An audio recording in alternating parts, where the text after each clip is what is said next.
crazy why it's like, hey, we're all soldiers, but yet you don't trust us to, be able to carry our own personal firearms around. Yeah. But Cash in the bag, stadium packed, stadium packed. I got the cash in the bag, stadium packed. For the rocks when the sights come, moving up on the attack. Baby, I'm back. I just wanna get caught up in this life. I'm crazy, I'm mad.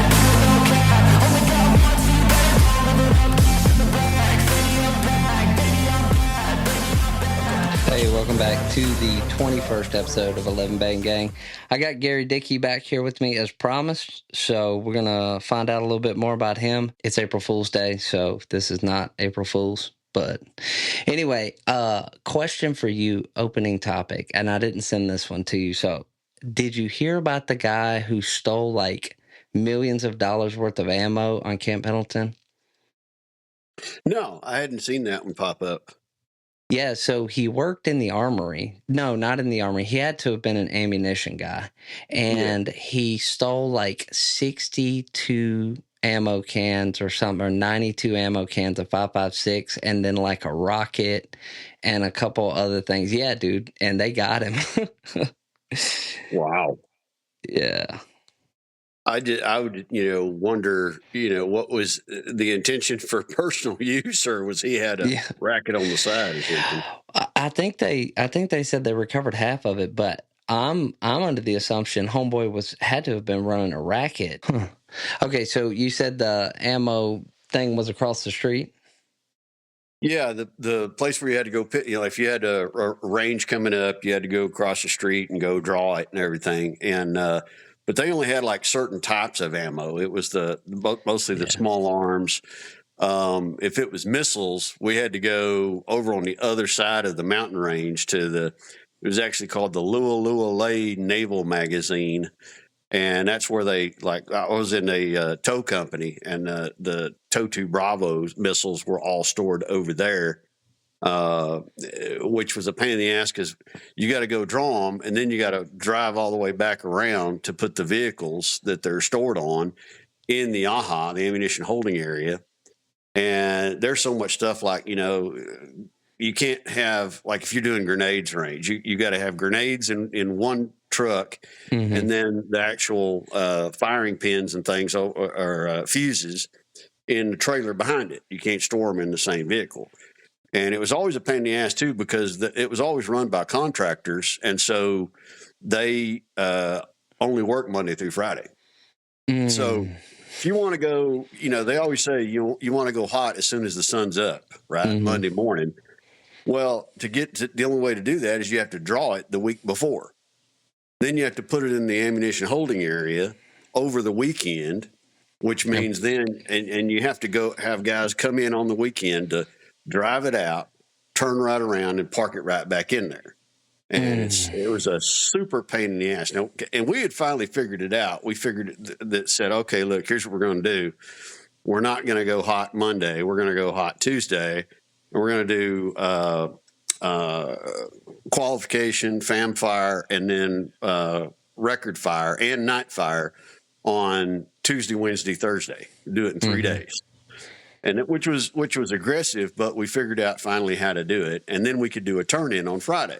Because if you didn't turn in on Friday, you had to put the vehicles with the residue now back in the ammunition holding area for another weekend.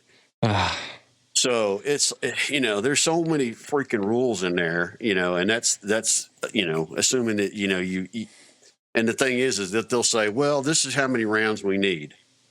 But the thing is you got to understand is that they'll issue them to you in bulk, boxes like this guy was doing with the ammo cans. They don't say, oh, well, you need 5 more rounds. Let me open up an ammo can and pull 5 rounds out and give it to you. No, they're giving you a whole nother freaking ammo can. That's right. So, but anyway. Did you ever have the issue? Because when I remember, and some guys might remember this, is like when I was in, they would have when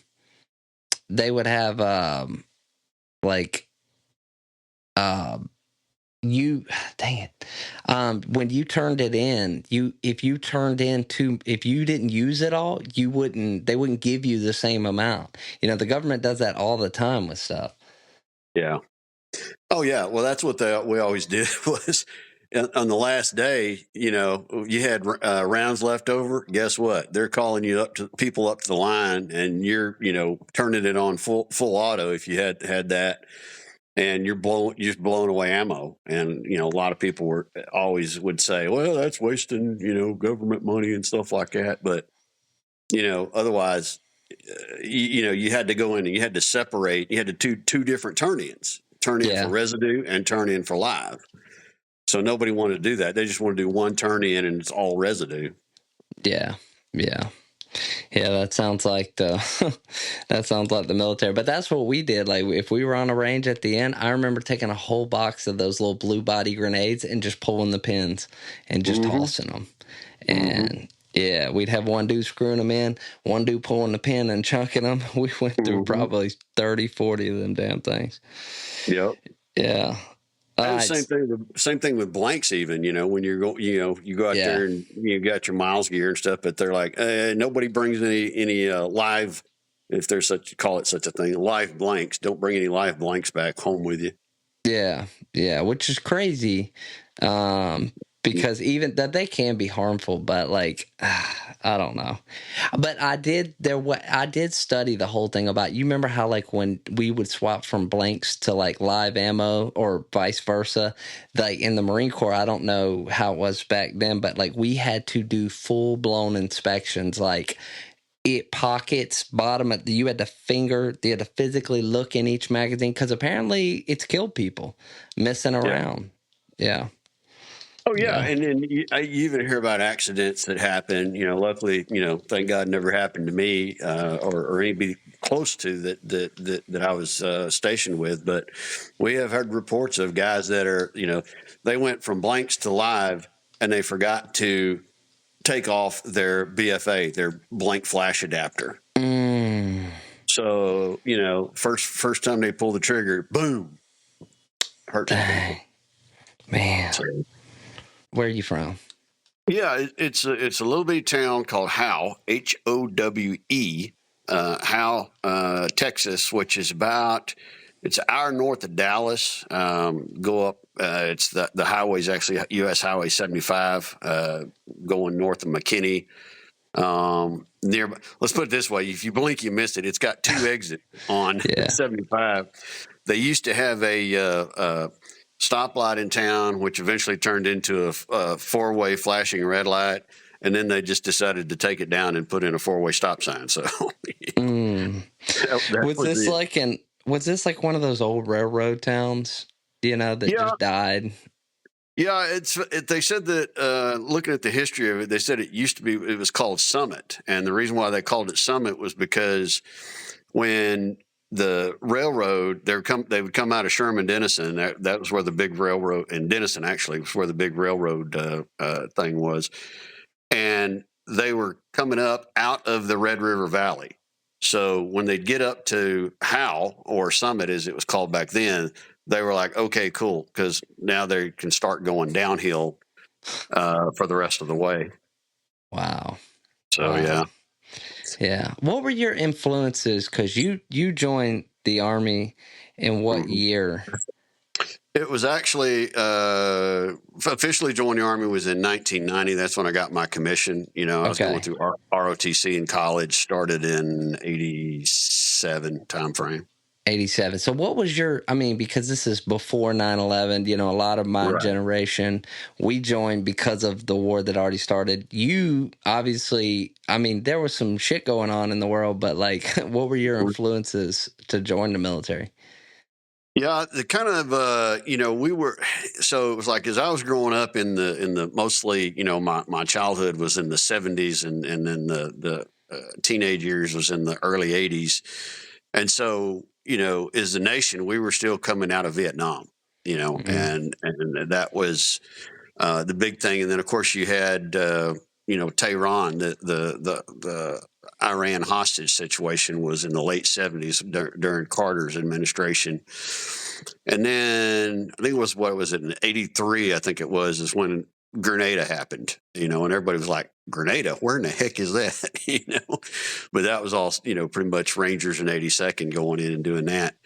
So that was the only thing that had really been going on military wise, but I was always the guy who was watching the war movies, you know, the John Wayne, Midway, Big Red One with Lee Marvin, you know, and then Rambo came out, and of course, and I actually read the book Rambo before the movie came out. And for those that don't know, in the book, Colonel Troutman actually kills Rambo. You know, spoiler alert. He actually killed Rambo. So that was it. That was it for the book. But Hollywood took it and turned it into, you know, several, you know, what is it now? 5 movies or something like that? Yeah. What'd you like more? This is a great question because I love reading books and watching the movies. Which one did you enjoy more? I actually enjoyed the movie more. But because it was more of the special effects and things like that, though. But you know, it was. I think personally, I think Sylvester Stallone did a really good job there. Like if you look at the end of the movie where he's you gotta actually watch the unedited part, the full part, because he's actually breaking down where he's talking about, you know, his buddy that got blowed up from a shoe shine box and couldn't. He said, "I want to drive my car." He says, "You can't. You ain't got no freaking legs." You know, and he's like, I can't turn it. You know, can't get it out of my head, and you know, so it was really started the whole thing with PTSD. You know, that was like before it was even, you know, known as that. Yeah, interesting. But yeah, so my uncle, he was a Vietnam vet, but he never talked about it and didn't ever have anything really good to say about the Army because he got drafted, went in involuntarily, and got out as soon as they would let him out. Yeah, I had a great uncle who was actually a World War II vet. So and he ended up, you know, becoming a Texas State Trooper and all that, but that was really, I was wanting to go enlisted straight out of high school. And I was like, in my head, I was like, okay, I'm going to go airborne. I'm going to go special forces. You know, that's what I want to do. My dad was just like, no, you're going to college. I want you to go to college. And I'm like, all right, well, I'll give it a try. And it was actually when I got to college, and I went to college at Tarleton State University in Stephenville, Texas. And got it and saw these guys running around in these funny uniforms. And I was like, well, what do you guys do? And they says, oh, well, we're going to go in and be officers. And this is how stupid I was back then. I said officers. So like, you're going to write, you know, speeding tickets and stuff like that. And they're like, no, Army officers. Cause all the movies that I'd watched, you know, I just had that rudimentary understanding of it. And I thought that like, okay, these guys are colonels.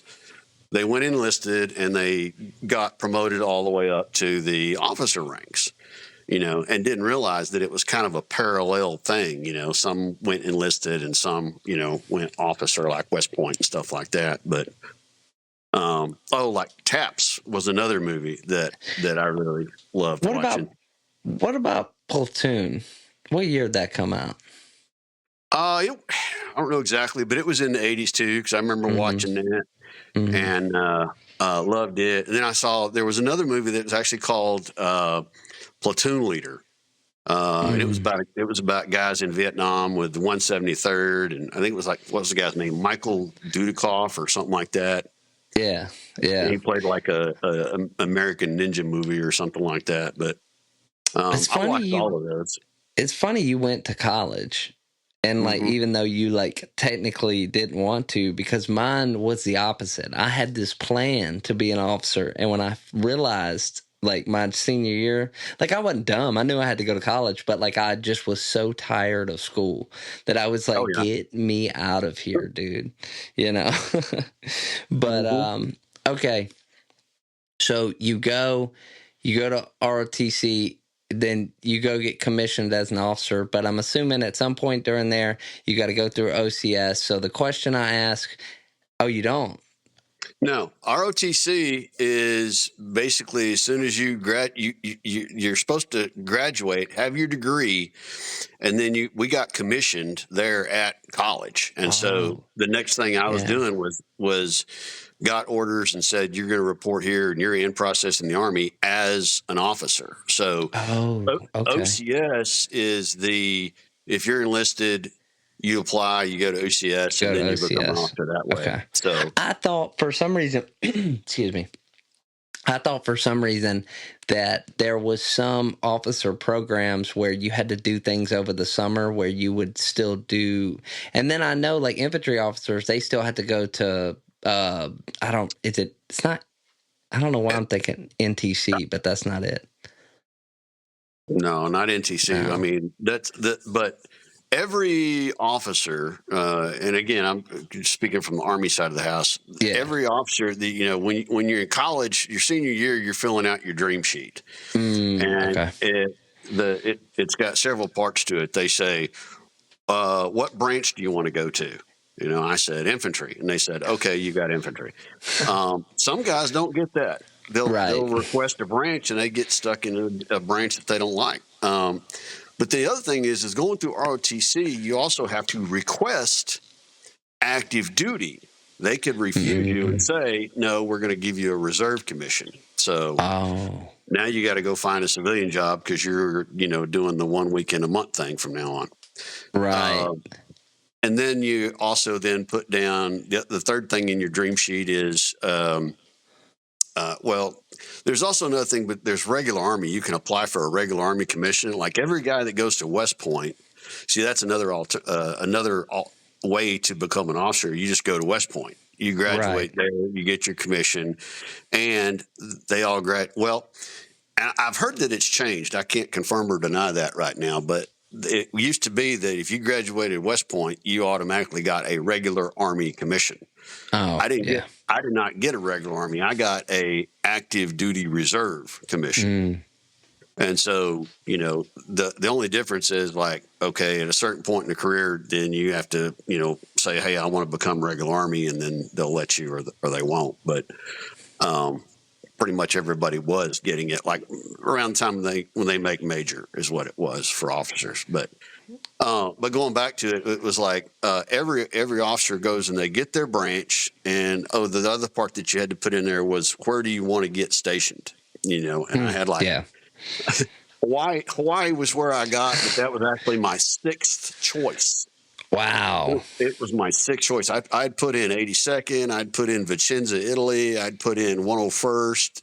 I think I put in Panama. There used to be a unit battalion down there or something, but it might have been a whole brigade. But anyway, but then when you the normal traditional thing is when you in process at your officer basic school.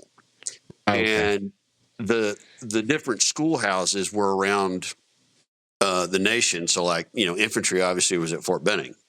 Used to be, they had Fort Knox was the home of the armor school.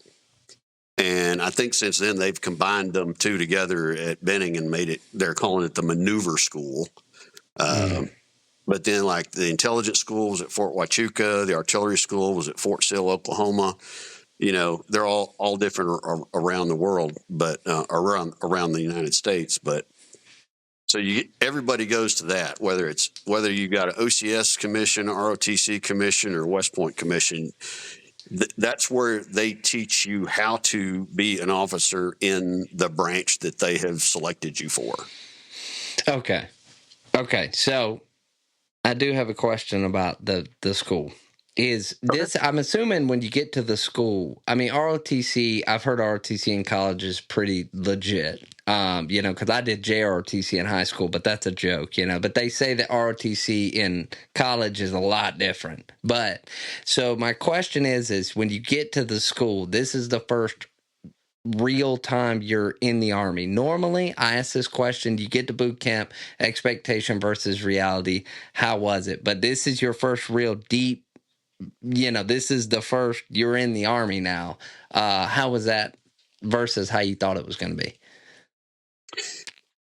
It was, because, and I was a little bit, like I said, the traditional path is you graduate, then you show up to that school.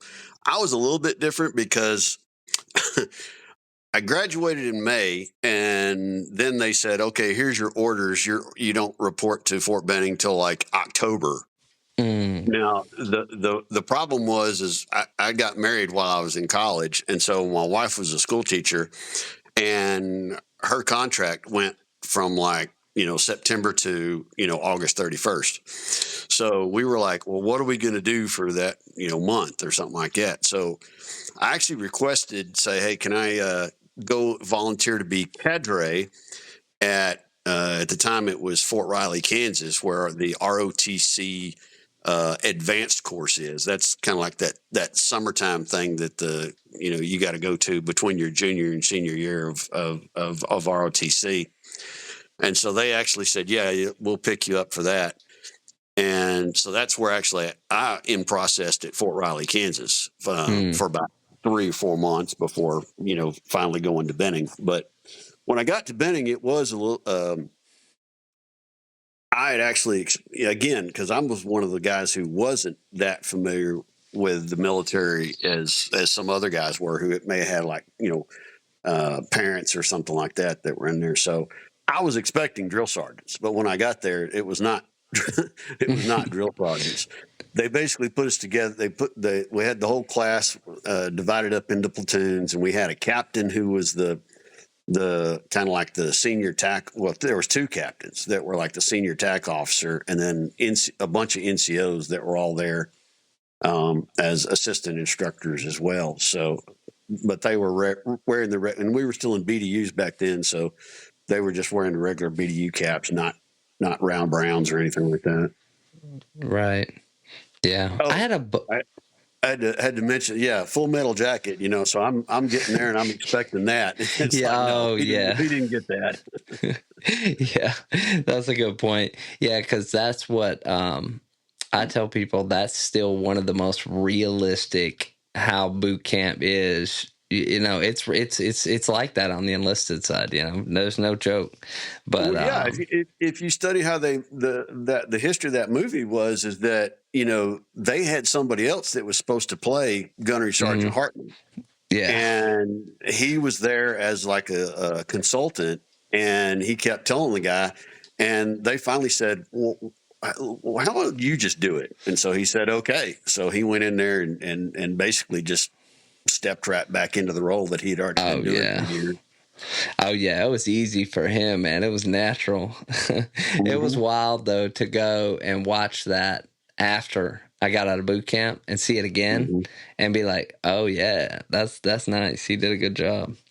But yeah, so you go to school, do you go to Hawaii as your first duty station after that? Yeah, so it's like when we all show up there at Benning going through Officer Basic, and now they changed the name. Like I say, we call it IOBC, Infantry Officer Basic Course, but now they changed the name. Now it's called like BOLC, BOLC, Basic Officer Leadership Course or something like that. But anyway, the principle is still the same. Once you complete that, then you and we're all sitting there and we all have orders already. So even though it's still considered a PCS tour, we're actually stationed there at Benning. We're all wearing the patches for the unit that we're going to. So it's like I told you on the last time we met. That was in 1990, and so the Desert Shield kicked off. We actually saw the I can't remember if it was 193rd or 197th. Anyway, separate infantry brigade that was there rolling down and putting their stuff on rail cars and airplanes and stuff like that to deploy. And I'm like, oh man, I want to go. And so we're talking to Branch, and Branch says, if you want to go, you got to get assigned to this particular unit, which was 80. It was all out of the 18th Airborne Corps, so 82nd, 101st, something like that. And I'm asking guys, hey man, let's trade. You want to go to Hawaii? Because they're wearing their 82nd patch or their 101st patch, and they're like, no way, man, I'm going. So I'm going. Like, all right. Yeah. So after you complete the course, then it's just the same thing as if you're PCSing anywhere else. You got to go talk to transportation. You got to arrange for, okay, you must have your vehicle in port in Los Angeles at such and such time, and so you have to drive across country. So, Yeah, I did that 5 times, man. Actually, yeah. maybe. Yeah, it was great. But yeah, that sucks. So you get there. When did they? How long? I mean, well, so yeah, how long did you stay at that unit in Hawaii? I actually, we had orders, and it was like 3 years, which is the thing. Oh Like yeah, guys that were stationed over there, guys in Kaneohe or Pearl Harbor might think of it the same way. You're there for a while, and it's after a while you get that island fever. mm. So we started calling it the Rock. Like Alcatraz. Started calling it Gilligan's Island. So you're only supposed to be there for a 3-year tour, a 3 year. But I actually was there, and then had orders in hand to go to infantry officer advanced course, which is back to Benning as be a captain. But that's when I chose to do a 4187 and branch transfer over to MI. Mm. That actually caused me to stay another year on the island. Oh God. Yeah, so I was there for 4 years. So again, a lot of people are going, "Oh man, yeah, twist your arm, right?" I was like, "No, you don't understand. I wanted to be gone, but I had to wait." Yeah, I mean that's like when I was in California.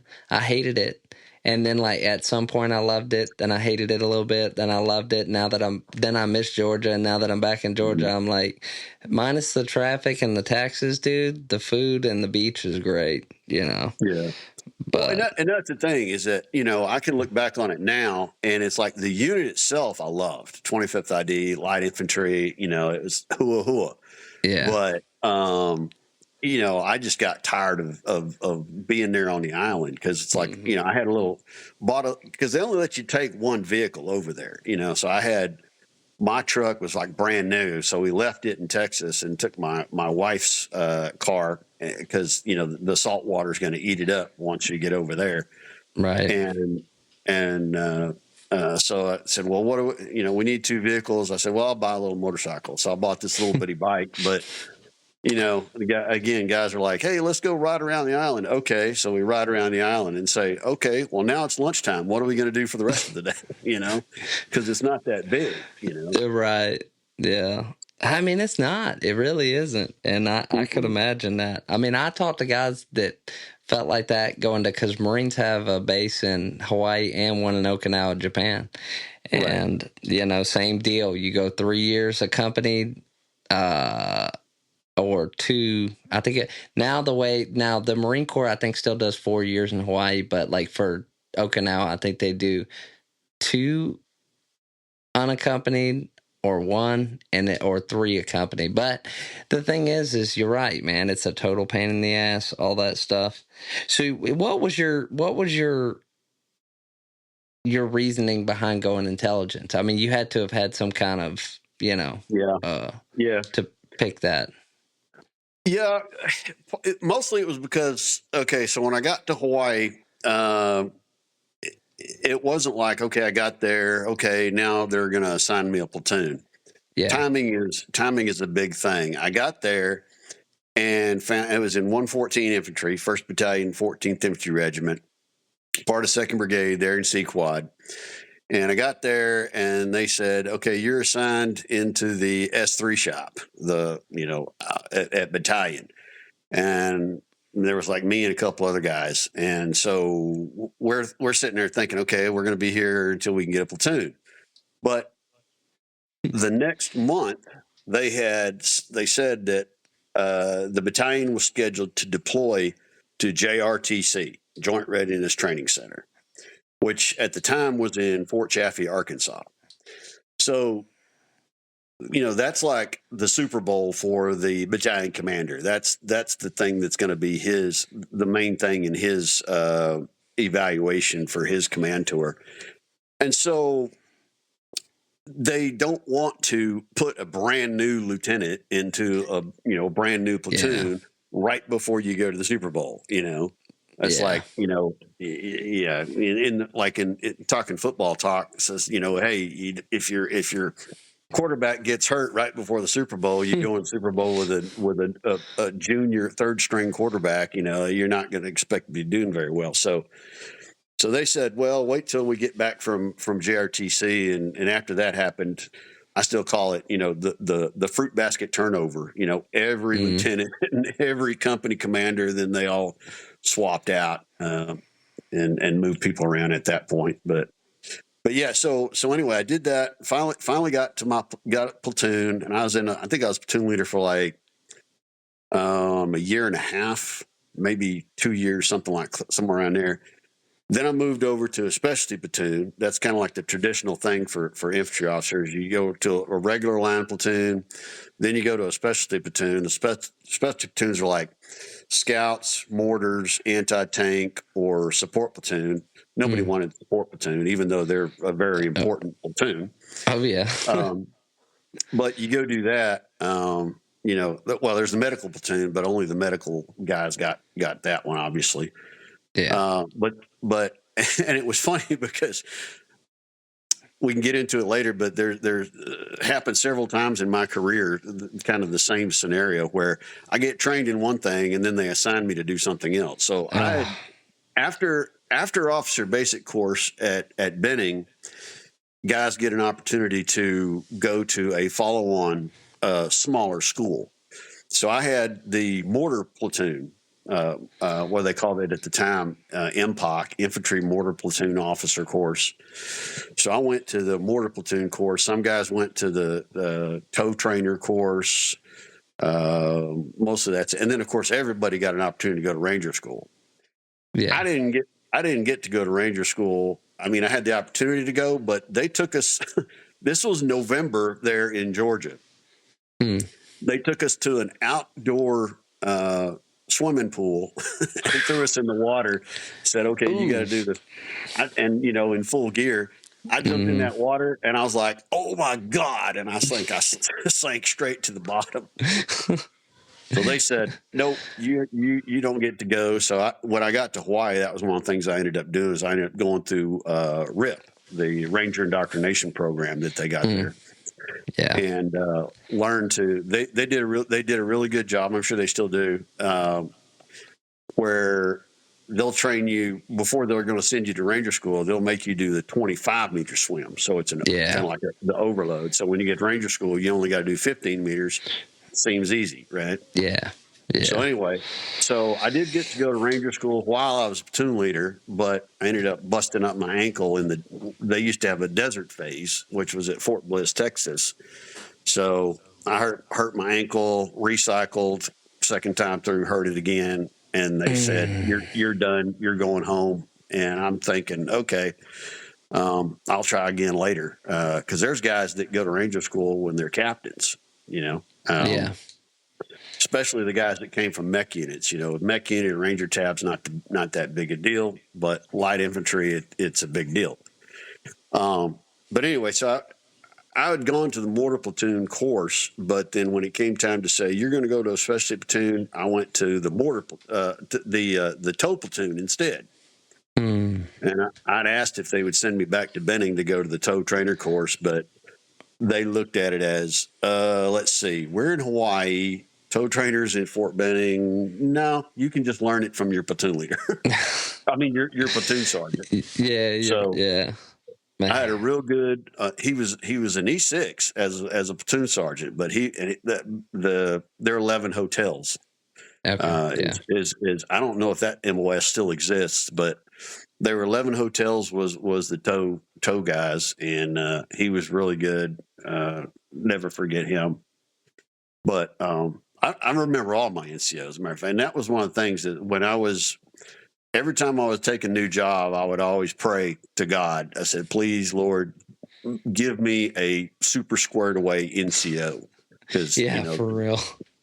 I don't care. Any officer that hears this, will probably tell you, says you ain't going to be successful if, you don't have a good NCO and you don't get along good with them either. So, you got to have that. So anyway, but I did that. And then from there, I went to be the XO for that tow company that we had. It was kind of a provisional tow company. That's a long story. I won't get into that.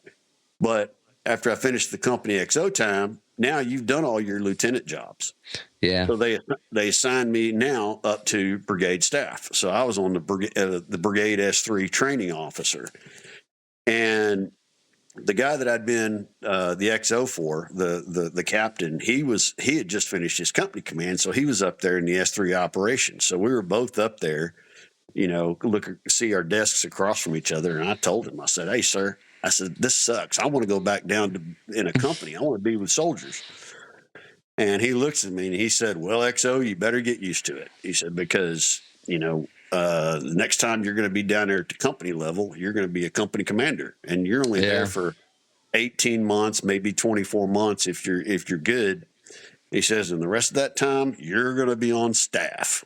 Yeah. And I was like, I thought about it, and I thought about it, and prayed about it, and finally said, "You know what? I like the S2 job, that worked up there with us and what they were doing." So I said, "All right, put in a 4187."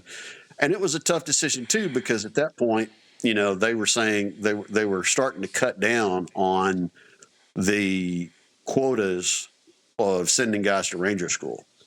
So they changed it to say, okay, the only guys we're going to send to Ranger School now are combat arms guys. So by going over to MI, that was, seriously, cut my chances to be able to go to Ranger School.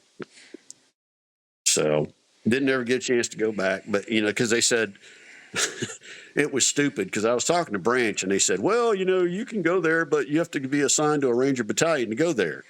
And it's like, okay, but you're not going to assign me to a Ranger battalion if I'm not tapped. So it was like catch 22 there. But that's when I decided to make the change. And so, I got extended there and went down to be the S1, assistant S1 for a while.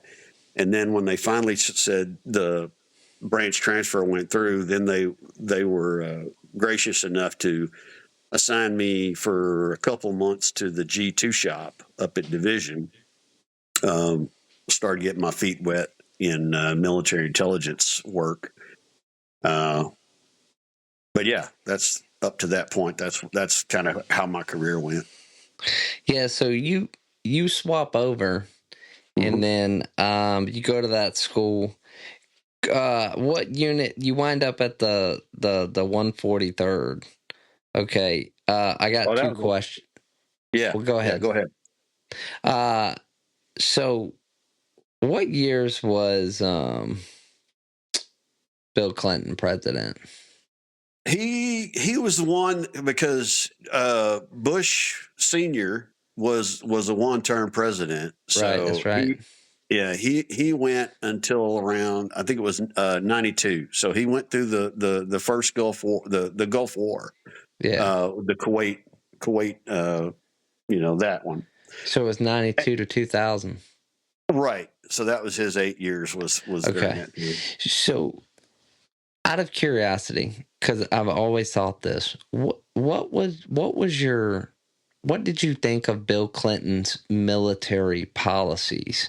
And the only reason I think about this is because, a lot of people will say that Clinton was a very non-interventionist kind of guy. He'd use special ops, he'd use this, but he kind of kept us out of a lot of big, things. So what do you think of that? Well, you got to remember, okay, so after the Gulf War was over with, the next thing that ended up happening was Somalia.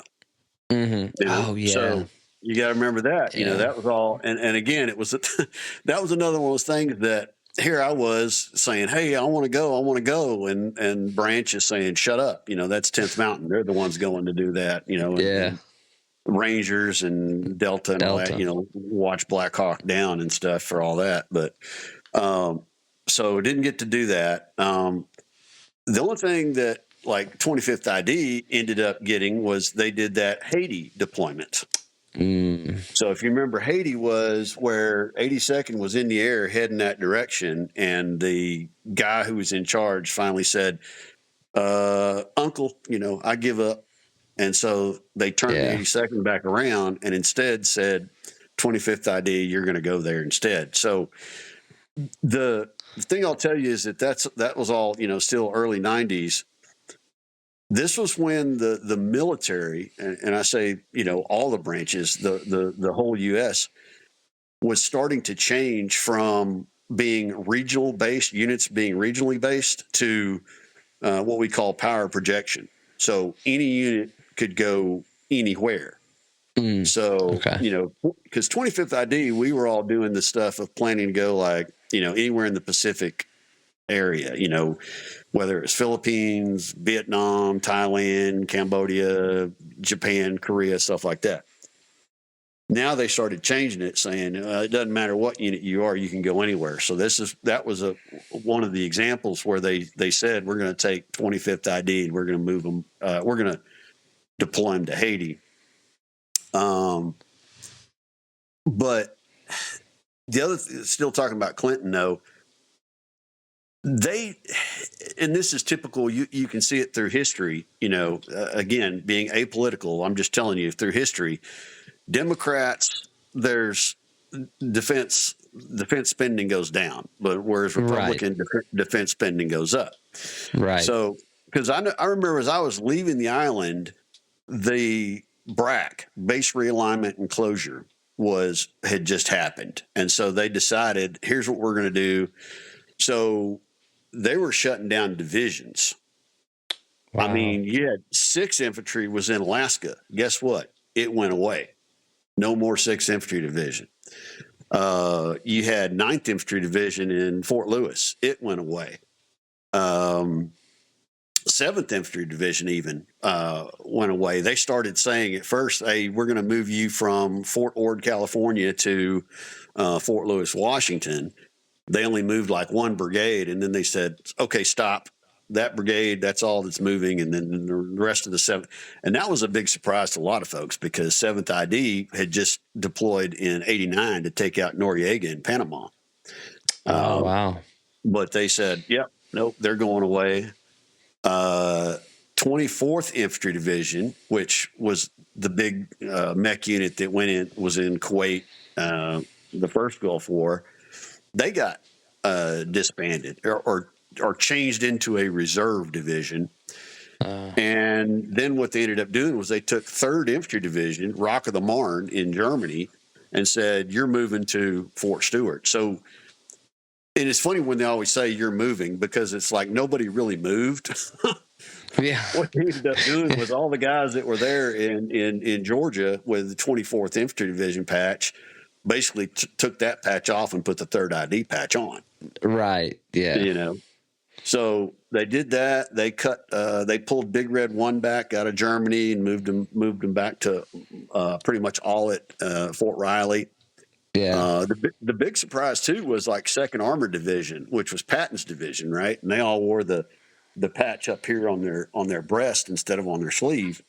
And everybody thought, oh man, it's Patton's division. They'll never get rid of them. I said, yep, yeah, they did. They actually said, okay, 4th ID moved from Fort Carson, Colorado to Fort Hood. But like I said, nobody really moved. It's just all the guys from 2nd Armored took that patch off and put the 4 ID patch on because when I did get to 4 ID, there was a lot of guys that were still running around, and you could tell where they had the threading outline of where that patch used to be on their chest. But that's funny. But anyway, so Clinton was basically, we're gonna cut divisions, make go down to 11 divisions or something like that, whatever it was. But he was also, there were the woke start that we call woke now. That was like the start of everything because he was the one that instituted the don't ask, don't tell policy. Oh, okay. I didn't know who had done that. Yeah. Yeah. He was the don't ask, don't tell. So, yeah, I remember because when I was at Hood in a company commander in 98, 99 time frame. And, actually, discovered that we had some soldiers that were in that category and was told, yeah, you can't do anything to them. Can't do anything about it. Yeah. Yep. Yeah. I mean, I served in combat with a guy that he gave him a $3 bill, loved him to death. Hmm. And he's a great dude, but like I knew, like he never told anybody, but I knew Hmm. like deep down, but it didn't matter, man. Like it was like whatever, I think views on that, but I bet when it first kicked off, I bet, oh my God, yeah, I can imagine what the Right. military was saying. But Right. okay, so you go S2. How's that? How long are you there before you end up deploying? Because you deployed in 2013. That's a while. Yeah, it was a long time because, and that was one of the things is that I had actually been trying. Like I said, I was volunteering for the first Gulf War, volunteering for Somalia, and then also remember during Clinton we had Bosnia. Oh yeah, So yeah, you that's had right. Bosnia, Kosovo, Herzegovina, what all that stuff over there. So yeah, they had the Bosnia Herzegovina and stuff like that. I kept volunteering for all that stuff, but Yeah, was always told, no, you're at this duty station to do this, and that's what you're going to do.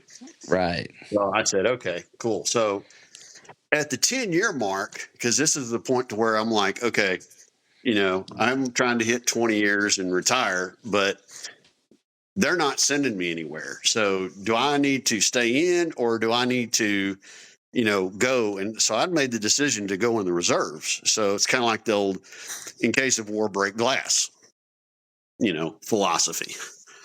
So that's when I switched over into the reserves. But when I was at, it was 96 was when I'd gone through the, well, the other thing is that if you change branches, it's a little bit trickier because every captain, like say, if you're a military intelligence, you got to go to the intelligence officer advanced course at Fort Huachuca. Mm, Now they call it the captain's career course, I think is what they call it. But back then it was still intelligence officer advanced course. But since you're coming from another branch, they have what's called a intelligence officer transition course. So I mm, had to go to that first and then go to the officer advanced course. So it's like once we hit the advanced course, we were joined by all of these MI captains who had been MI their whole career, you know. Um, so then I got to Fort Hood. So that was my first, assignment as an intel guy. But the funny thing is I still felt like my whole career, like I was really just an infantry guy who had been to MI school.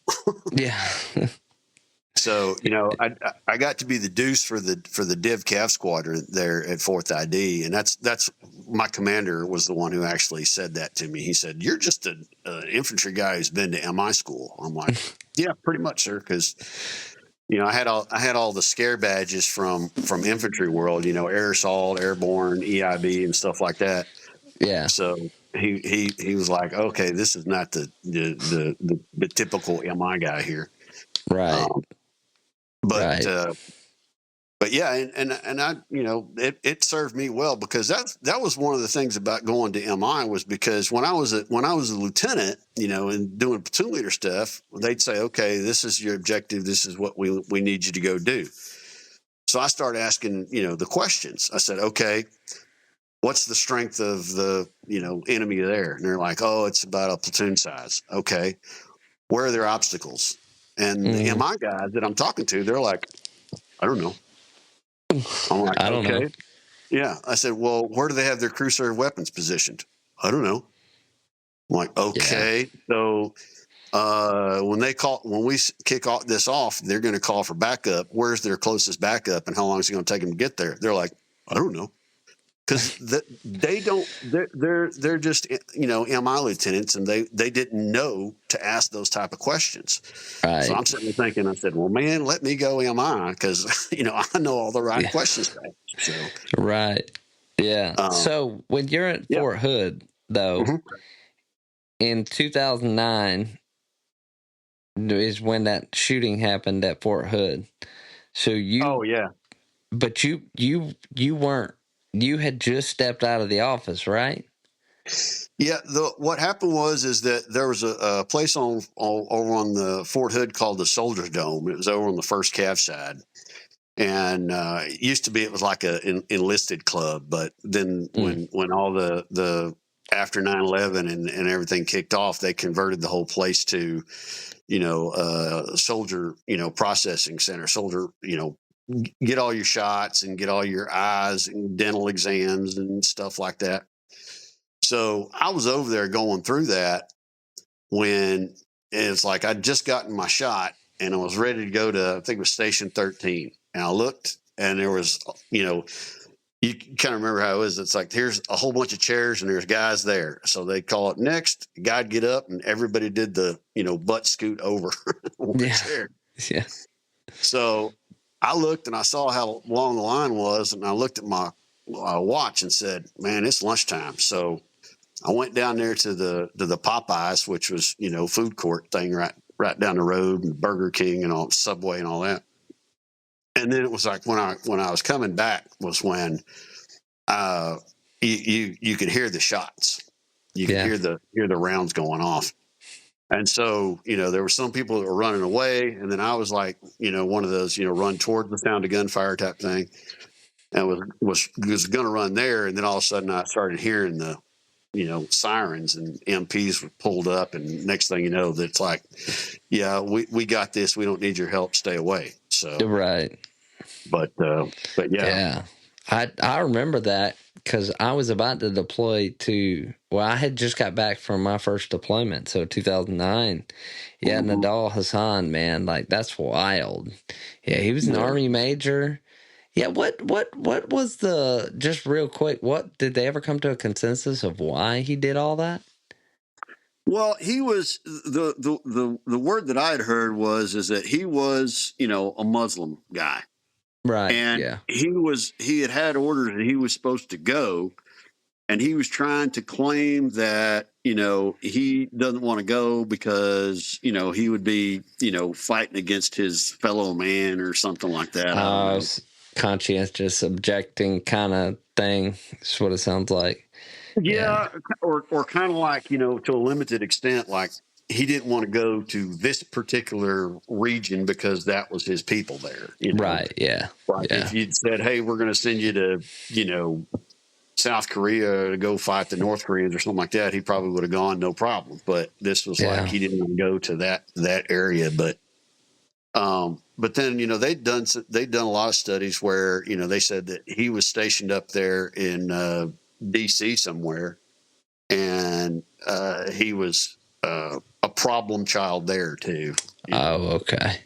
What was the base like after that? I mean, it had to have been wild. I mean, but you said 13 people were killed, but you told me you say 14 because one of the females was pregnant, which is terrible.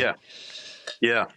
So it's like most of them still say 13, but the woman that was pregnant, I think it should say 14.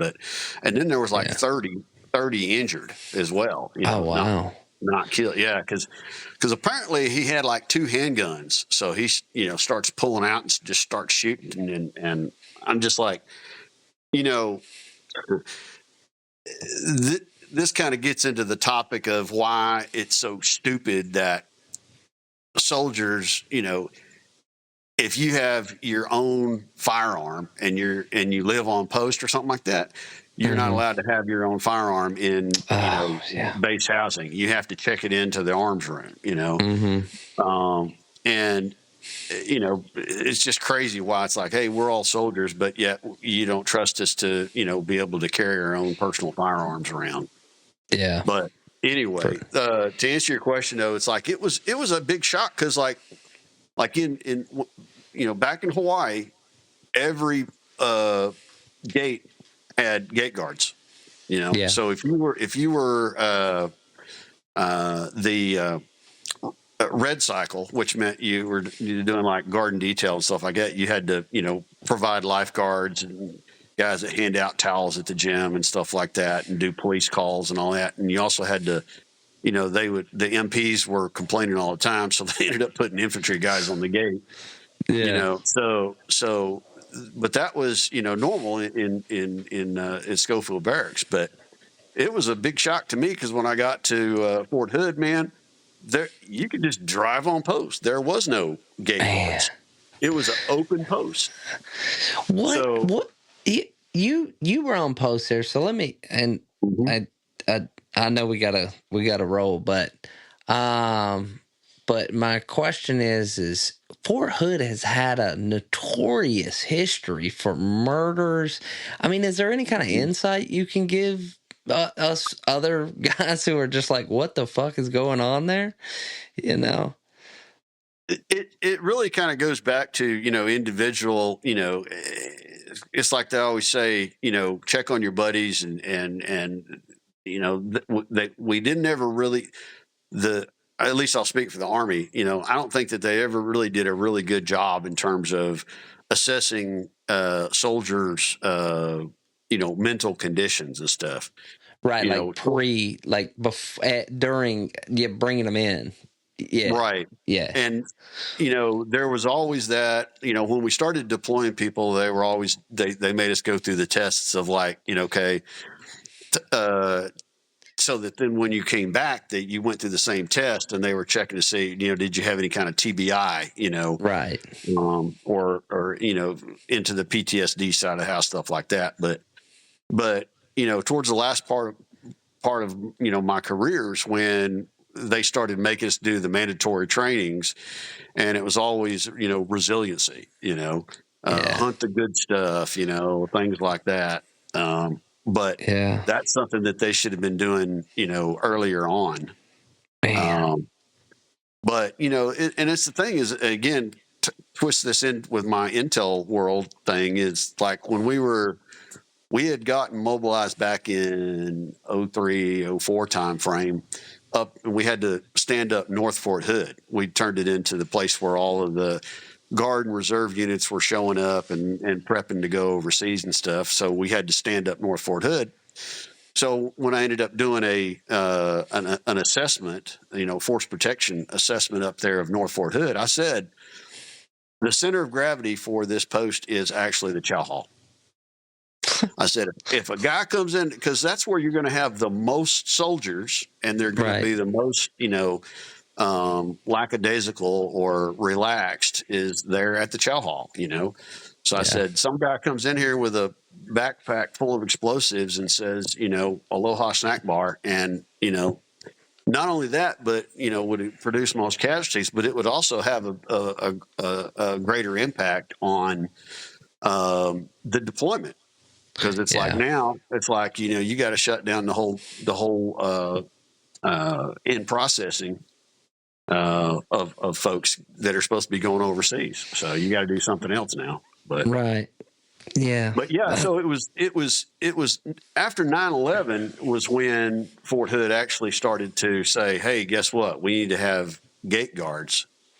Because I remember trying to drive on post right on 9/11.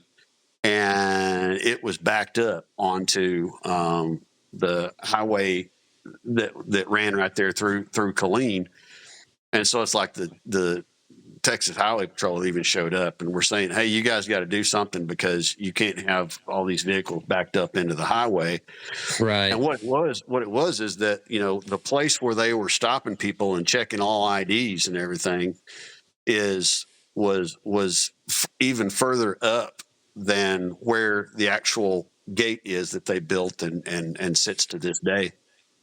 So Man. that was, you know, it still begs the question though. It says, because then in 2009 is 8 years later, and this guy's running around on post at the Soldier Readiness Center with handguns. Right. You know? Yeah. So yeah. God dang. Okay, so a couple years later, you deploy in 2013, 14. You go with the 143rd. Where was that to? It was where we ended up was in Kuwait. Okay.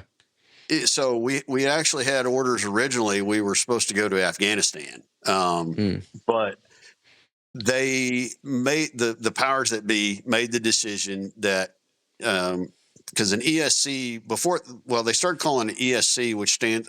Don't get me. I don't understand why they call it this, but it's like a support command or a sustainment command, and in parentheses it says expeditionary. Okay, if you were to say it all out, right? But then they turned it into an acronym. They call it ESC, so they put the E in the front, so they call it ESC. But it used to be, before then, it was like Army guys would be familiar with calling it a COSCOM, which was Core Support Command, basically. So anyway, there was an ESC in Afghanistan, and then there was an ESC at Kuwait at Arifjan, and we were supposed to go and replace the ESC in Afghanistan. But the powers that be, this was when they were starting to really start thinking about downsizing for Afghanistan. So they said, or even the theater for that matter. So they said, we're going to only have one ESC. So that ended up being us. Yeah. But instead of where we should have been in Afghanistan and had the higher headquarters is the TSC, the Theater Support Command. So the TSC should have been in Kuwait, and the ESC forward in Afghanistan. Right. But the general that was in charge at the time wanted to be in Afghanistan.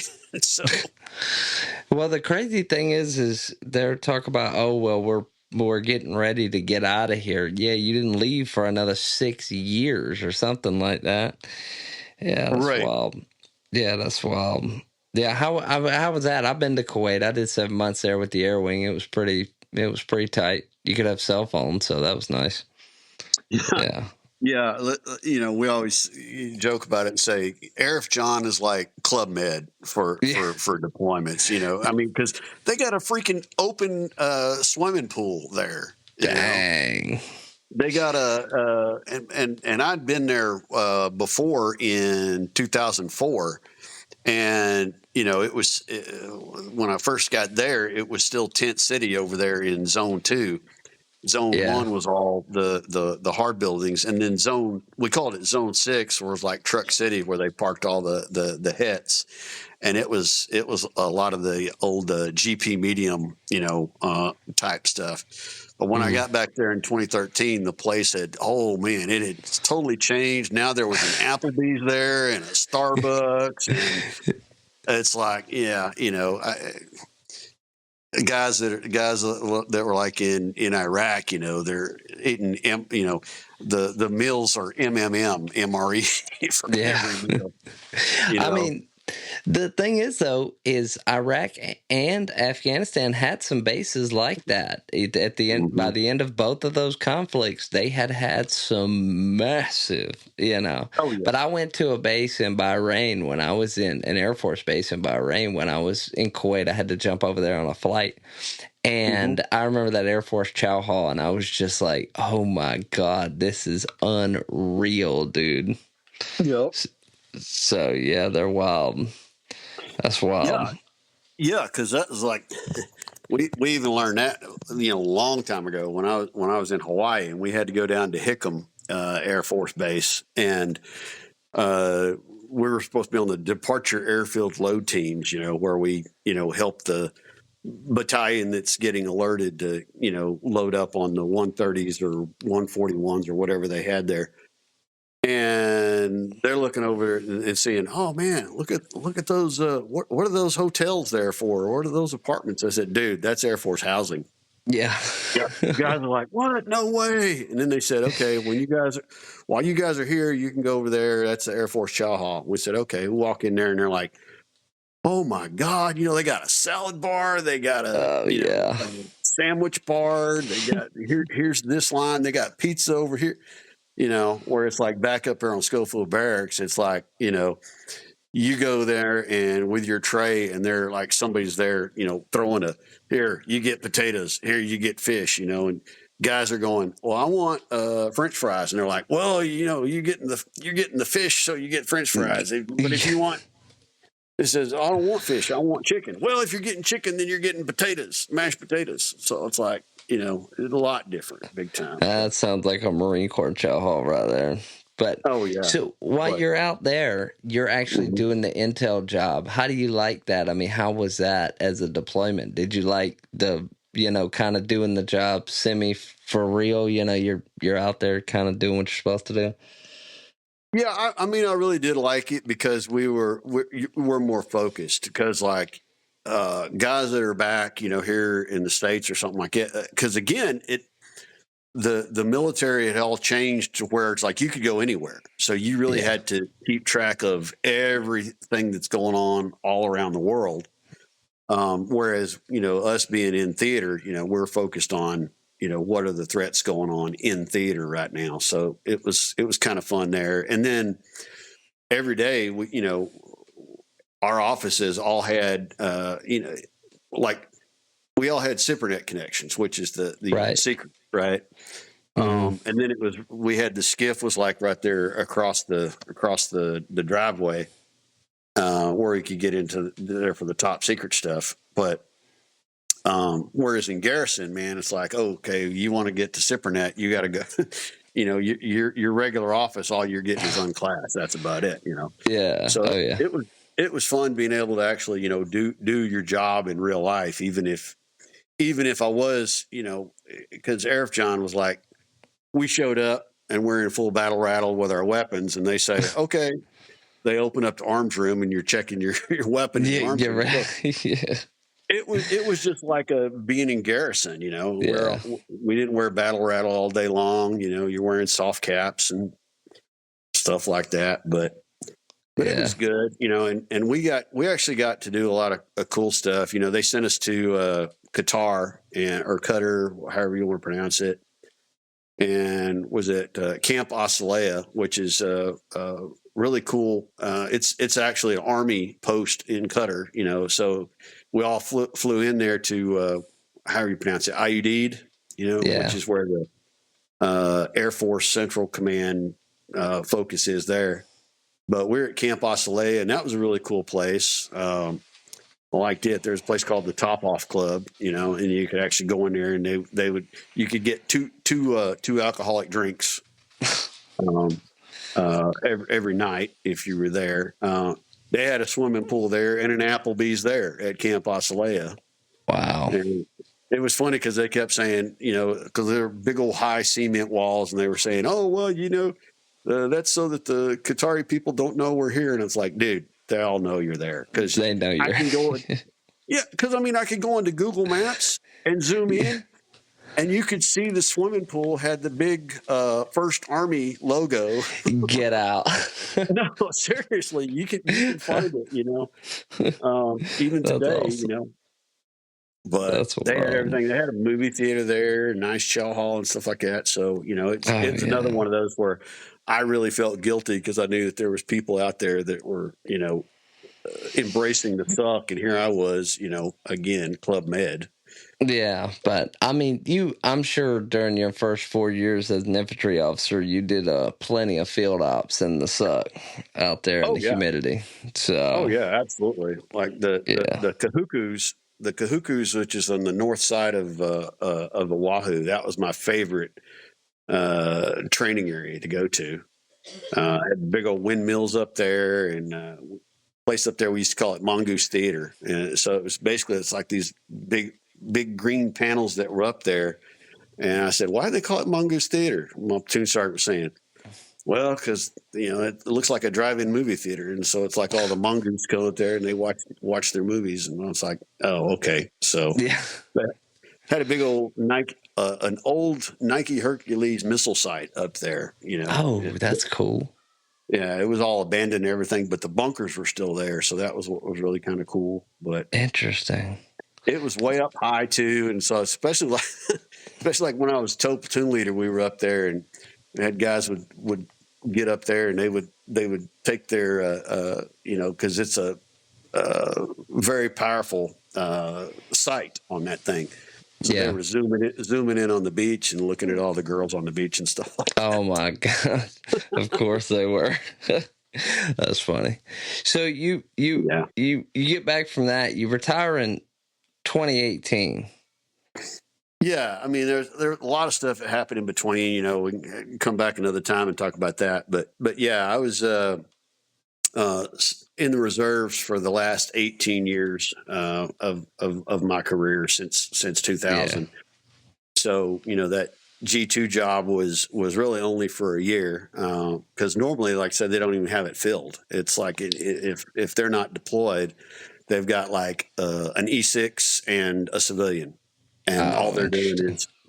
is they're doing mainly there is you know, security clearance processing, stuff like that. Right. Not so much into the okay, what's the threat assessments or anything like that. But so yeah, when Yeah. I got that job and they said, okay, you know, you need to, you know, build up your section. So I said, okay, well, I need soldiers. And we had like deployed with 2 E6s, 2 E5s, and 2 E4s. And Yeah. me and I think we were supposed to have a warrant officer, but we and a major, and then that was it. But we never got the warrant officer. So, but the warrant officer that was there decided, you know, asked if he could extend, and so we said, yeah, sure. So we kept him there for a year. But he was the one that did pretty much all the security clearances and all the NCOs, and the 2 specialists I had were the ones that we were doing the threat assessments. But let's see, the 2 E5s made E6 while we were deployed, and the 2, I think pretty much everybody reenlisted. That's another thing I was very, very proud of, is that every one of them reenlisted while we were on that deployment, except for 1 E4. But yeah, they're a great group of guys, still in contact with almost all of them. But That's awesome. yeah. Yeah, that's great. I mean, because you spend so much time with people when you're deployed. I mean, you're there all the time, and you got nobody else to talk to. So, yeah. And we'd go, you know, I feel honored that, you know, they actually would want to hang out with me too. You know, we'd go work out together, you know. Yeah. A lot of times you get enlisted guys are like, oh no, I'm not going to hang out with the officer, you know. Right. You know, we go to the movies together, you know, go eat chow together and stuff like that. But Well, that means you were actually, that's a sign of that you were a good officer, because if they didn't like you, they damn sure wouldn't have did that. yeah, well, exactly. Well, and it goes back to the same thing we said earlier. It said if they don't like you, you know, they're definitely not going to want to, you know, do a good job. And you know, I mean, they'll be professionals and do a good job just because it's their job. But you know, if they really respect you, then they'll, you know, go above and beyond. And that, you know, unfortunately, it's one of those deals where, well, not unfortunately, but whenever they did want to come down there and heap praises on us, that's when, that's kind of like I told you in the last thing. If there was crap coming down, I was like the guy said, I'm going to hold the umbrella, you know, and try to say, yes, sir, it's all my fault, sir, you know, and not blame the NCOs. You don't blame your soldiers for anything like that. But then if they're heaping praises on you, that's when you step aside and, you know, kind of, you know, sweep the hand back and say, sir, it was all them. They're the ones that did all the work. So. Right. Has Trump said anything crazy on there yet? No, he's not on there yet. They're still harping on the rocket launch. Oh, okay. All right. Well, for those of you who are listening, we're waiting on this president's speech, who said he was going to say something crazy. Okay. All right. Let's jump to a couple things. All right. So I kind of already got your, like on the live, we talked about your opinion on the current things, but what's the Straits of Hormuz, what do you think about the fact that the ship started moving today? You think that's just Iran finally maybe, I don't know, giving up the goose? Or is it finally like maybe Iran's getting the IRCG under control if whoever's quote unquote making deals? Yeah, that's the thing I'm still trying to piece together or figure out right now, because, you know, you see it on the news where it's like, oh yeah, President Trump saying that they're negotiating, and then you got somebody says, oh no, Iran is saying that they're not negotiating, and it's like, well, I think it's kind of both true, but it's like you got the diplomats that he's probably talking to, but the question is that still a mystery is if they make a deal, is it a deal that the guys who are on the ground are going to honor, or is it these are the diplomats, but they're not IRGC, Right. where so they say, well, here's what we'll do, but the IRGC will say, yeah, screw that, we're not doing that. So, Yeah. but they did say, he gave them, they gave him like 10 tankers or something like that. And I don't know, it may be more at this point in time, but I just keep saying, you know what, we need to get all of them out, just clear out the Persian Gulf, because we've got, pipelines that are running, east to west across Saudi Arabia, so, do we really need, they keep talking about like that Karg Island, so do we really need Karg Island? I don't know, but I mean, my thing about Karg Island is if we screw up Karg Island, we screw up the global economy. To maybe not overall all the way, but we're gonna hurt it. You know what I'm saying? And I think that the administration is kind of going, okay, how can we do this without destroying Iran's industrial capability? Infrastructure. Yeah, for sure. That's kind of where where we talked about last time. It's kind of like they say you don't own the ground until you put boots on it. And so at this point, they say, well, we want to, do more strikes, but it's kind of like that's where you have to be surgical, and it's hard to be surgical with like, a GBU. Yeah.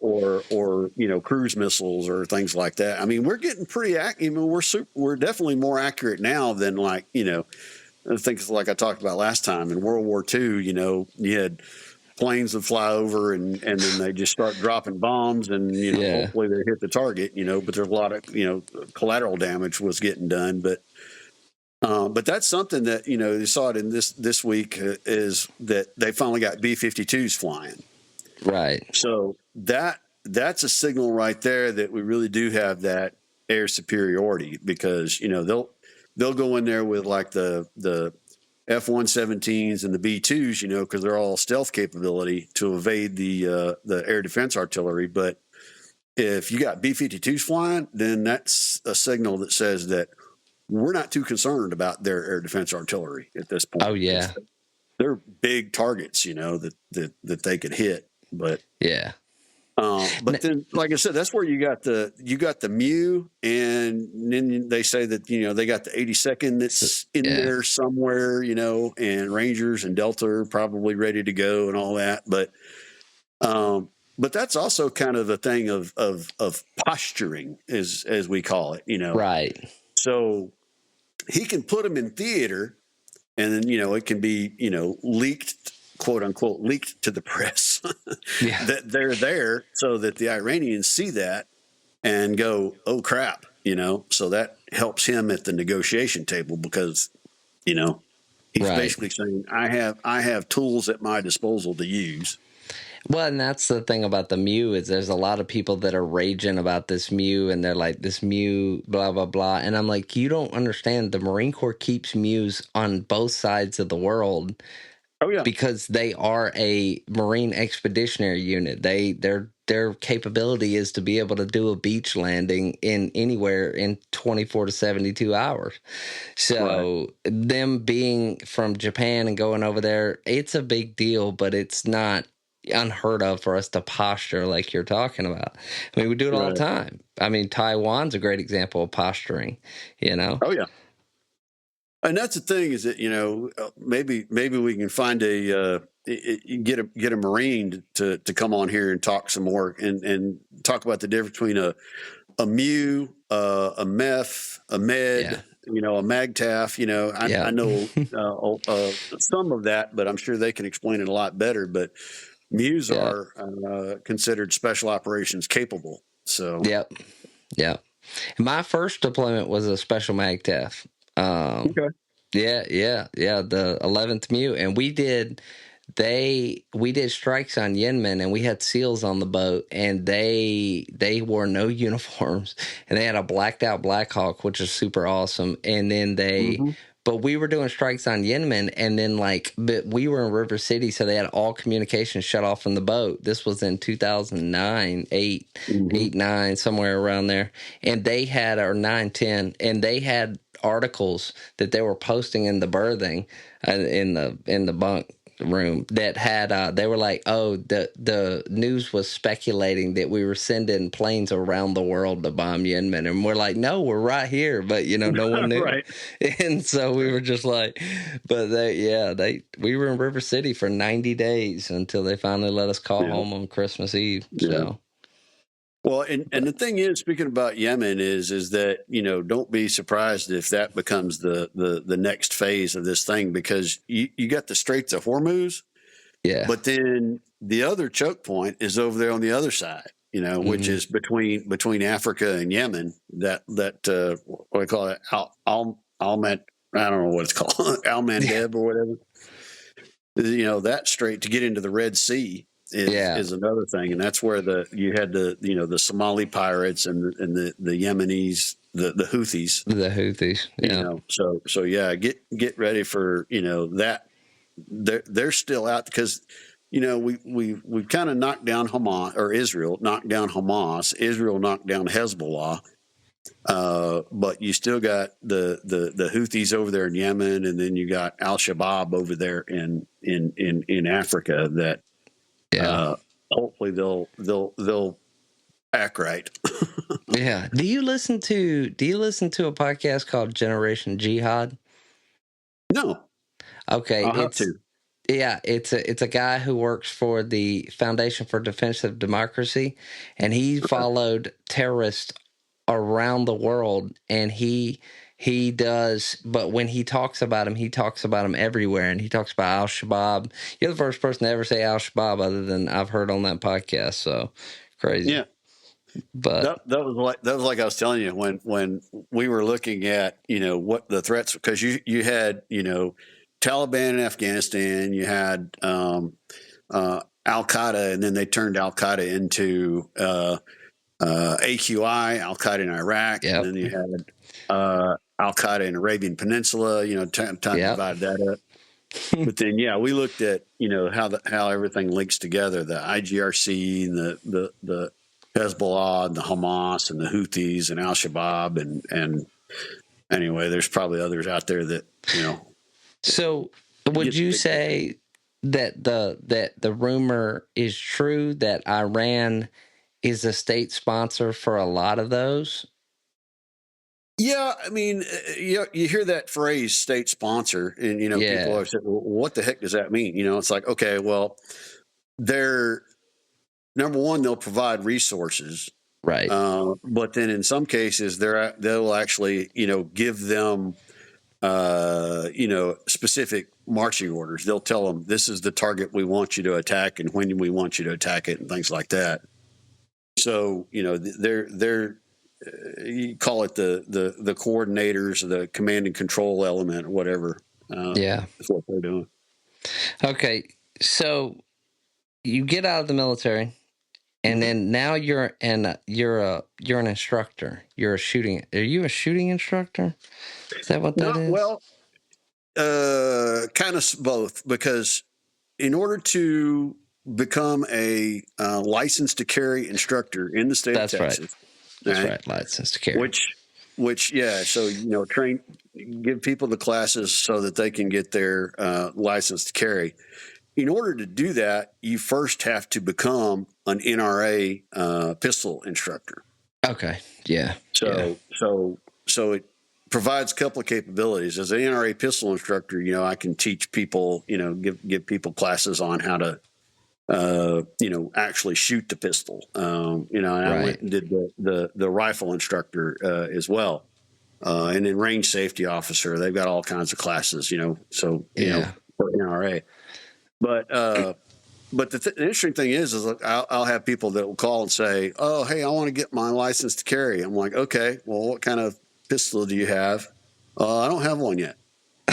Okay, well, you're going to have to bring a pistol and 50 rounds in order to take the test. But, and they're like, well, I'm not really good with a pistol. I'm like, well, Oh my God. the license to carry class is not to teach you how to shoot. Right. You know, you're expected to. I said, now I can give you a class, but that's a different class, a different fee. The license to carry is the majority of it is the actual laws where you can carry. You know, things like that. Because in Texas we have what originally it was called the 30-06, which it was funny, but it's actually, you know, code 30.06. It just Wow. happened to end up with 30.6, and which was saying that you cannot, you know, conceal, because Texas didn't have open carry for a long time. Right. Then they changed to open carry, but then there were businesses that still didn't want people to bring their weapon in. So they would say, okay, so they created a 30-07 rule. So if they've got the 30-06 sign, it says you can't concealed carry. If it's got the 30-07 sign, it says you can't open carry. Wow. So, you know, if you had 30-06, doesn't matter. You could walk in there and open carry. Yeah. But if it had 30-07, you couldn't open carry, but you could go in and concealed carry. So they had to put both signs up there. And then they finally decided, Texas got with a bandwagon and said that, you know, you don't have to have a license at all, and you can carry. Well, I'm a big fan of carrying.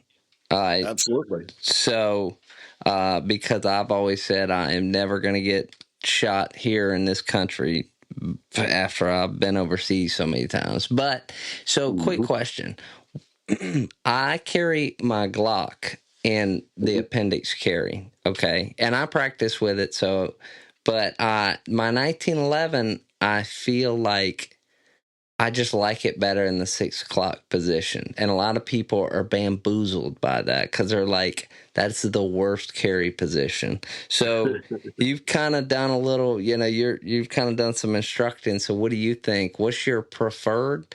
And what do you feel like, if you have an opinion, what's the overall best? I don't really. The best is going to be whatever you're most comfortable with, and whatever you can actually, you know, get sight on target. Right. With. I figured you were going to say that. Because, you know, and there's the debate still goes on. Some people are like, oh, always carry with a round in the chamber. And some people are like, oh, no, never carry with a round in the chamber because, you know, you could risk an accidental discharge or something like that. And it kind of like it depends on the weapon, because it's like, you know, I've got you know, when I got, and I have a Glock and I like it. Okay. But the thing was, it's like in the military, you know, I started out with the 1911, you know, and it's got, you know, multiple safeties on it. You know, you got the grip safety. It's got the, you know, you can put the hammer back, but then you can do the slide lock and all that kind of stuff. And then, you know, we switched over to the Beretta, you know, 92FS. And so it's the same thing. You know, it's got the hammer, but then, you know, as soon as you it freaked me out the first time. The decocker. Yeah. Put that sucker on safe and the hammer goes down. I was like, whoa. Yeah. I still remember that. But, you know, so it's like there's the main thing is, it's like, okay, if something goes down, and again, this is where the intel thinking in my head always goes, is that, you know, they say, well, you know, you need that. If you have to take time to rack the slide back, then, you know, that's time that you just, you know, the guy's going to shoot you now. Right. It's like, well, you know, if you're into that situation and you didn't, you know, necessarily pay attention to your surroundings in the first place. But yeah, that's the bottom line is, it goes back to, it's like, you know, okay, you know, some guys are like, no, I'm going to carry over here. Some people know I'm going to cross draw, and some guys got belly bands and some, you know. So it for a long time, it was always a question of, okay, I got to carry this, but I got to have it concealed, but yet I got to be able to get to it, you know? Right. So like, had a motorcycle vest, you're trying to reach in and pull it out and you can't pull it out because the doggone hammer's getting tied up in your clothing and stuff like that. So, anyway, that's the kind of stuff where, and the same thing, like, younger guys will be like, oh yeah, I've got a Desert Eagle. It's like, dude, But it's overkill. Yeah. I mean, yeah, to be, ammo has come such a long ways that I'm at the point where I carry my Glock 19 almost everywhere. I occasionally pull the 1911 out because I have a beautiful 1911, and it has an aluminum frame, so it's way lighter than a standard.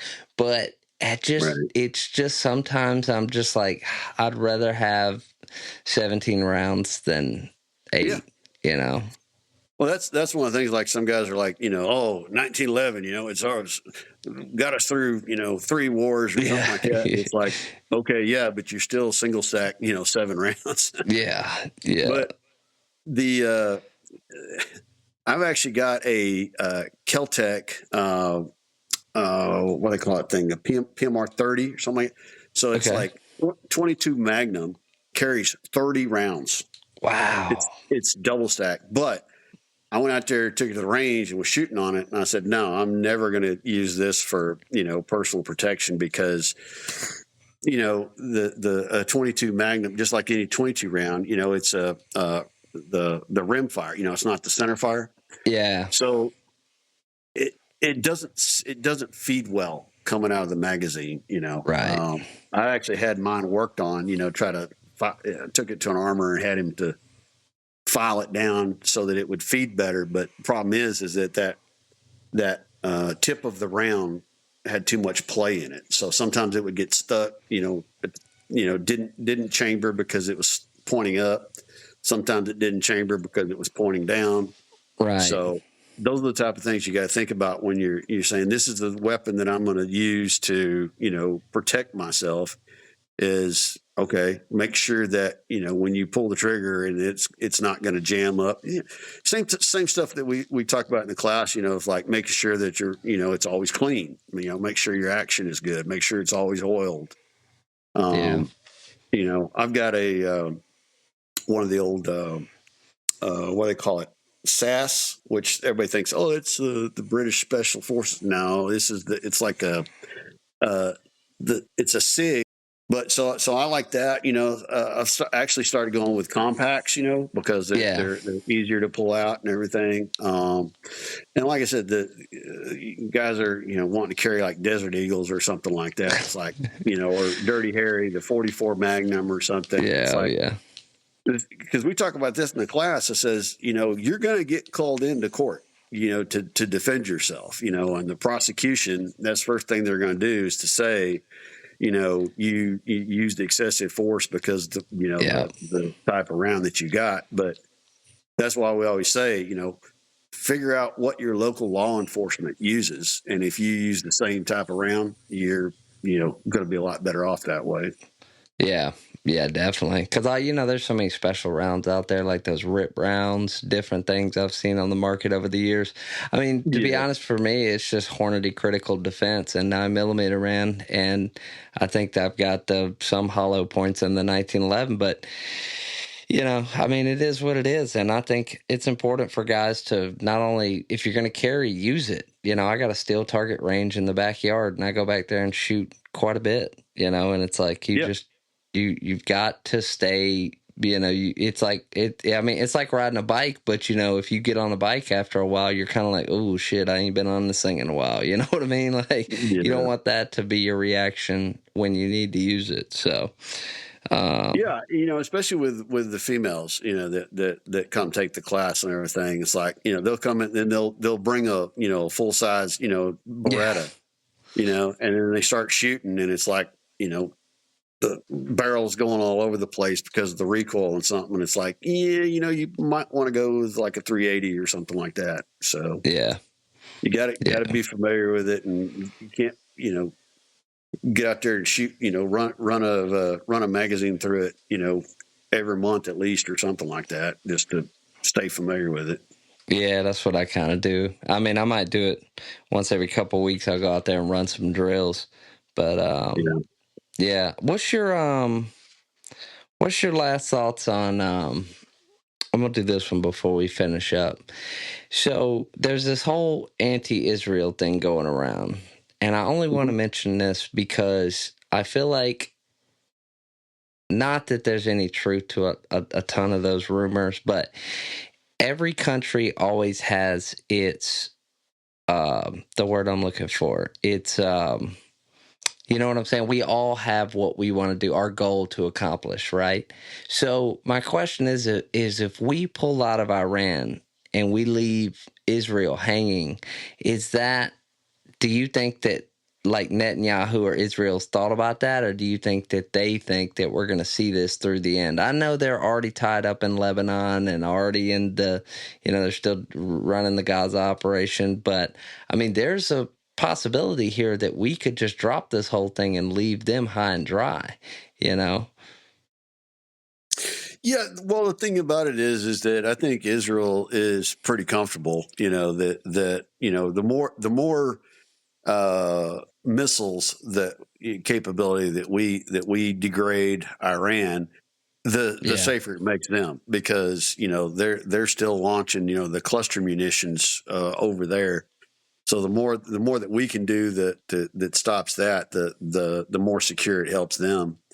But I mean, yeah, they've been fighting with Hamas and Hezbollah for gosh, Yeah. 30, 40, 50 years, something like that. But um, I think that they're kind of happy with what's going on right now, because they know that we've got all this oil, and they will take care of them on the oil. So I don't think they're that concerned about the oil over there. Biggest thing I've been hearing people complain about, on the oil side, is that, oh, the price of gas went up, and we talked about it last time, where Yeah. Trump did I think the masterful job of playing chess and said, okay, we took out Maduro first and got the Venezuelan oil, and that dropped the price. So now that the prices are going up, we expected it, but man, it would be a whole lot higher if we hadn't taken out Venezuela first. Yeah. But still, it's still jacked up right now. But the other thing that I was pointing out to a friend of mine the other day, I said, man, I said, you got to understand is that the price of oil ain't controlled by the U.S. government. Oh, yeah. That's like BP and Shell and all those guys are the ones that are jacking it up. So Yeah. be mad at them. Oh, yeah. But Doesn't they all OPEC? have this as an excuse. Well, yeah, Yeah. there's OPEC, I but didn't know if OPEC set the price though. I can't remember. they do. Yeah, I mean they do, but it's kind of like the same thing of, whereas let's take cars, like Ford or Chevy will set the price on their vehicles, but then the dealership gets it, and then they Yeah. jack it up even more because of their supposedly their costs. Cost. Yeah. Yeah, so it's the same thing. The price of oil is going to go up, but then Shell and BP and all these guys, they'll jack it up even more. So Yeah.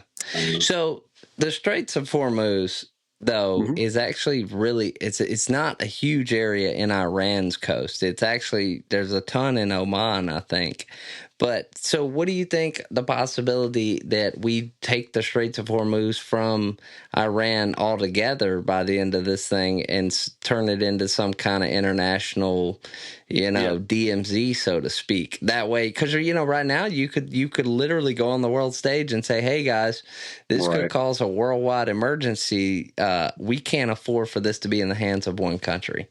You know. Right. And that's the thing that's been so frustrating to me about this whole time too. I mean, because there's the news stories talking about where, we've said, hey, Great Britain and France, why don't you come on over here and help us? And they're like, yeah, no, Right. and then you got Spain, that's saying, oh, you can't use the air bases for anything. And it's like, even Germany, there's been the talk about saying, you know what, we just need to pull everything out of Europe and just say, hey, you're on your own, good Yeah. luck. But that's the thing that's been so crazy to me, is that they've been talking about naming these specific countries, but nobody's talking about the UN. Yeah. The UN should be the guys who come in there and take over this thing. But, I haven't heard anything from them. The UN Secretary General, I haven't heard nothing from him. But Yeah. I'm just not sure if the UN and NATO are the organizations they once were, definitely not. Definitely not. I'm not sure why. I don't know enough about that kind of stuff, but it just seems like NATO is kind of an old thing. To be honest, if you do a deep dive on Russia, now I know that you may have your opinions on Russia, but I didn't know that Russia was told after the Soviet Union fell they couldn't join NATO. They were just flat out told no. Now I'm sure there's some other circumstances behind that, but it's just some interesting history there. Yeah, because I've said that before too. I said, well, this whole thing of with Ukraine was kind of started with, the rumors going around that said, hey, we were going to give them NATO membership, and Russia didn't like that because it's like they don't want to have a NATO member right there on their border. And I kept saying along, I said, well, why don't we just make Russia part of NATO now? They're not USSR anymore; they're Russia. But they're like people are still, got the old grudges, that they don't like Russia. But a lot of people don't know it. But like in the meantime, which one was it? I think it was Finland. Finland joined NATO, and they're right there on the right there next to Russia too. Yeah, but Russia is so tied up with Ukraine, it was like they really couldn't do. What are you going to do? Start another front on Finland? I mean, I've actually got some serious sideways looks before when I've told people like, why is Russia still the enemy? And people are like, oh, you don't know? And I'm like, I know what I've been told, but like, I mean, let's be real here. There's a point where we have to say, what did they do to us? Like, and I know in intelligence circles that Russia is, I'm sure, 100% still spying on us. China, that is a thing in the intelligence. But the question is, I don't know, when are we ever just going to finally get together and be like, this is a dumb, way to do policy? Yeah, it's the same old thing of like Hatfields and the McCoys or the, Capulets and the Montagues, if you guys are familiar with Romeo and Juliet. But, it's like, a lot of old grudges, don't die easy, and you got to wait till a lot of old people die out, so that they can forget it. I swear. Yeah.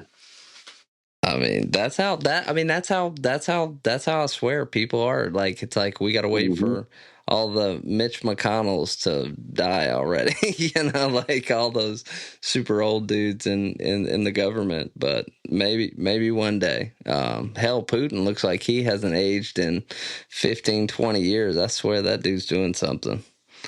I don't know. Yeah, I think he's on the RFK fitness plan. Running around riding a horse with his shirt off. It's like he just needs the wig and call him Fabio or something. I mean, I don't know. There's the whole thing. If you watch Reuters news, they're like not stealing, but they're under false pretenses recruiting dudes from Africa to go over there and fight with Ukraine. And hey, look, I'm not saying that Russia's a good dude, but I'm saying that there has to come a point where the biggest nations in the world have to set aside their differences and say, we're not going to solve big issues if we can't get along. You know what I mean? Yeah, it's all about emotions that keeps clouding everything, because the same people have the same feelings about China. So it's like if Trump goes over there and has a good meeting with Xi Jinping, or he goes to Moscow and has a good meeting with Putin. Yeah, and he's more along the lines of, let's talk deals. What are you going to do for me? What am I going to do for you? Certain things we ain't going to do, but there's certain things we can get from them. But if it's a good meeting, man, the media still just tears it up, because right now it's like, doesn't matter what he does. He can cure cancer, and they'll say, "Oh, Trump is putting all these doctors out of work." Yeah. And I don't agree with everything he's doing, but at the same time, it's common Right. sense to say if it's good, it's good. Like, call it good. Right. Why can't we just call good stuff good and bad stuff bad? Like, it's one or the other, guys. Right. But Well, that's it's really goes to that same premise goes on with Israel and the other Middle East countries too.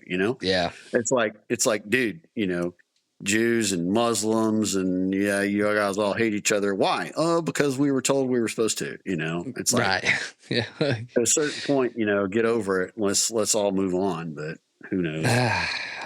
One of the reasons that I hope this Iran regime falls is I just want what I feel like is the jihadist laboratory to just finally go under. You know what I'm saying? I'm with it. I'm like, let's make Persia great again, or whatever the hell people are saying. Yeah. Like I'm down with it. But I will see what's to come of that. But yeah, But that's man. Well, I got one last question. Okay, good. Go ahead. We got 8 minutes and 38 seconds. Okay. All right. So, an officer. Okay. You joined in 1990. You were commissioned in 1990. Left in 2018. That's a long time.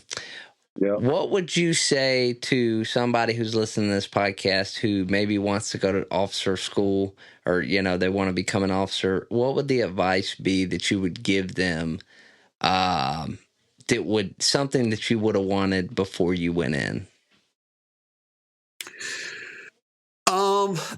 The thing where, I look back and kind of how my career went was not how I planned it at the first, so that's kind of, the overarching thing is to be ready to, adjust fire, go with changes as they occur. And, you can be upset that certain things didn't work out. Like I said, I wanted to take this job, but they assigned me to another job instead. And, but go in there, and once you figure it out, make the best of it. But just try to. There was so much of that I could have avoided if I had done more research on it, at the head of time. But a lot of times, I honestly didn't even know the right questions to ask. It's kind of like you don't know what you don't know.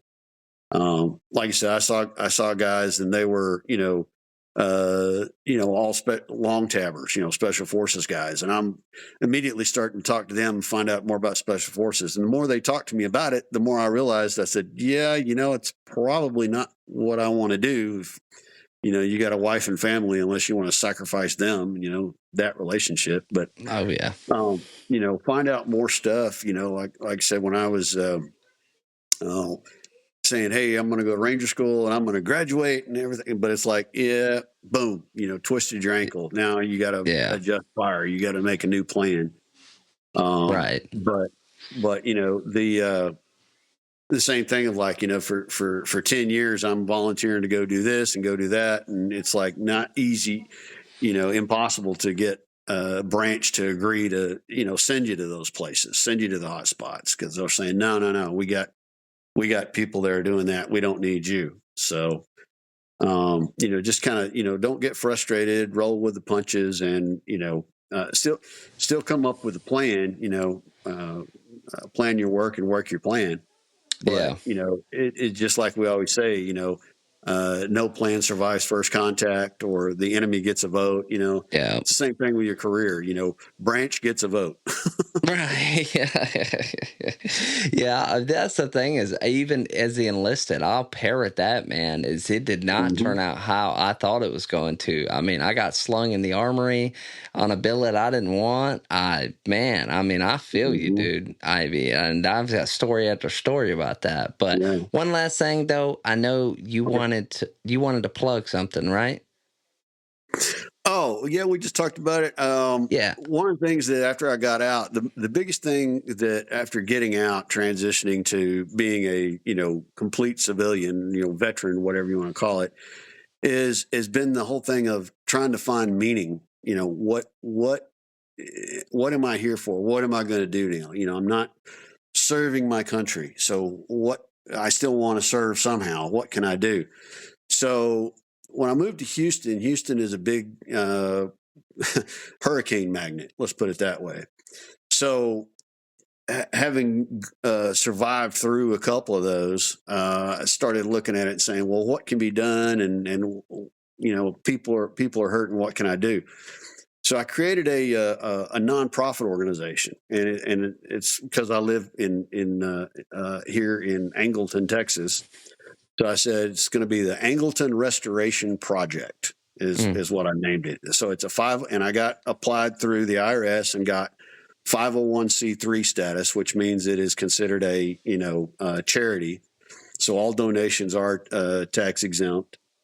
And you should be able to Google it and find it. But it's to help people who have been impacted by natural disasters. So not just limited to hurricanes. I mean, if there's wildfires or something like that, but anybody that's been affected by that, because there were so many people that I talked to that down here in Texas, if you're on the Gulf Coast, you in a county that's on the Gulf Coast, you have to buy windstorm insurance. Wow. And that stuff it's like, it's like if you live in a flood zone, you got to buy flood insurance. Some people have flood insurance and windstorm insurance. So it gets expensive. So, and then, so what people do is to try to have a lower premium, they'll, raise their deductible. Yeah. But now we've got the hurricane comes through and person comes out there and looks at it and says, yeah, you've got this much damage, but it's not as much as your deductible. So, see you later. Go do your thing.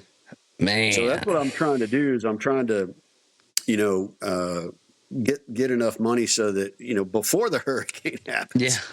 So that, after the hurricane happens, we can immediately, spring into action and help people get some out. Contractors. Yeah. And, focus. And it's not just limited to veterans. It's anybody. And it's not just for houses. It's also for businesses as well that may be affected. So sweet. Well, what I'll do is I'll drop that link. I'll find it because you sent me the name of it. I'll find it and I'll put that link in the show notes. So for any of you who are looking to support him or do you find that, that's something that you want to support, you'll find that link in the show notes. I'll drop it as the first link out to the description. Yeah. Well, dude, I appreciate it, man. You've got a lot, man. 20, what was that, 30? Well, shoot. 28 years. 28 years. Yeah, I'm over here doing retard math. And that's okay. But yeah, and I would have gone till 30, but the deal is that they say, hey, if you don't make 06, then you can't go to 30. You have to get out at 28. So that's why I left. Otherwise, I would have stayed in longer. So yeah. Well, dude, you've done some cool stuff, man. You've been around. You've seen a lot of junk, and I like your opinion on stuff. I like I like how you think. So that's why I wanted to have you on here, man. And I really appreciate it, dude. I'll come back. Hey, well, thanks for the listeners. I don't know if I said the right episode number at the beginning, but if not, I'll see y'all next week, and I appreciate it. Cash in the bag, stadium packed. Born a rock star in this life, gonna live it up on the attack. Baby, I'm bad. I just wanna get caught up in this life. I'm crazy, I'm mad. Doing no cap. Only God wants you, better go live it up. Cash in the bag, stadium packed. Baby, I'm bad. Baby, I'm bad. I just wanna stay bad, stay mad, chip on my shoulder cause they treat me like an outcast. I ain't gonna take that, stay back, I'll be swinging hard till the hits come in all caps. I ain't gonna lay back, pray that someone's gonna help me, ain't nobody like that. I ain't gonna wait, that's all fact, give me one shot and I'll never get the throne back. I'm sick of being cautious, I'ma go cause something, can't stop this. I'ma steal everybody's lane, call it shoplift. Sick of hearing everyone complain when they thoughtless. taste the pain. It's like candy canes, it makes me go change into a better frame, into a better name. Society's insane, we all live for fame, yeah. Cash in the bag, stadium packed. Born a rock star in this life, gon' live it up on the attack. Baby, I'm bad, I just wanna get caught up in this life. I'm crazy, I'm mad, do it no cap. Only God wants you, better go live it up. Cash in the bag, stadium packed. Baby, I'm bad, baby, I'm bad. I got the cash in the bag, stadium packed. Born a rock star in this life, gon' live it up on the attack. Baby, I'm bad, I just wanna get caught up in this life. I'm crazy, I'm mad, do it no cap. Only God wants you, better go live it up. Cash in the bag, stadium packed. Baby, I'm bad, baby, I'm bad. Cash in the bag, stadium packed. Born a rock star in this life, gon' live it up on the attack. Baby, I'm bad, I just wanna get caught up in this life. I'm crazy, I'm mad, do it no cap. Only God wants you, better go live it up. Cash in the bag, stadium packed. Baby, I'm bad, baby, I'm bad. I won't obey. You cannot tell me what I cannot say. I'm here to last, so yeah, I'm here to stay. I'll live each second like my final day. You can't take that away. Got cash in the bag, stadium packed. Born a rock star in this life, gon' live it up on the attack. Baby, I'm bad, I just wanna get caught up in this life. I'm crazy, I'm mad, do it no cap. Only God wants you, better go live it up. Cash in the bag, stadium packed. Baby, I'm bad.